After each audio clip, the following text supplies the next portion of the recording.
Ժողովուրդ ինչն է սա պետք կանխիկ, փողը մի հատ կարակ բացատրեք։ Ինչ են անում մարդիկ կանխիկով։ Վարչապետի հռետորական այս հարցը երեկ հնչեց կառավարության նիստում։ Ում է պետք կանխիկ փողը, ով է սիրում գումարները պահել թղթի տեսքով։ Ֆակտոր TV-ն ուսումնասիրել է կառավարության անդամների հայտարարագրերը։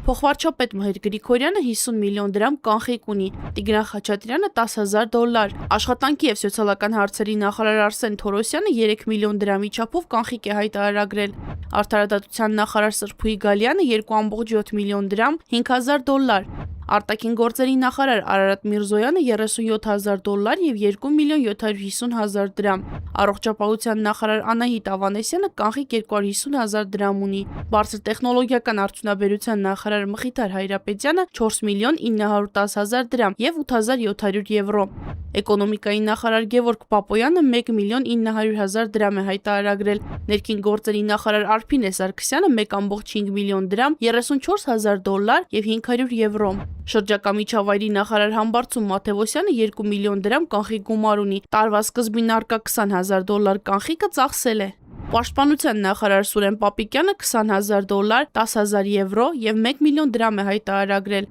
Տարածքային կառավարման եւ ենթակառուցվածքների նախարար Դավիթ Խուդաթյանը 4.1 միլիոն դրամ,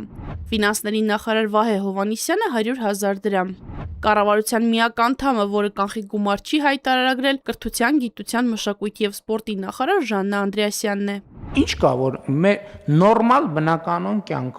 նորմալ բնականոն կյանքում, որը սահմանված է Հայաստանի Հանրապետության օրենսդրությամբ, հանրային բարոյականության նորմերով եւ այլն, ինչ կա, որ հնարավոր չի անել անկանխիկով։ Ինքը Նիկոլ Փաշինյանը 700,000 դրամի եւ $500 չափով կանխիկ է հայտարարագրել, վարչապետի կինն Աննա Հակոբյանը 650,000 դրամ եւ $8,500։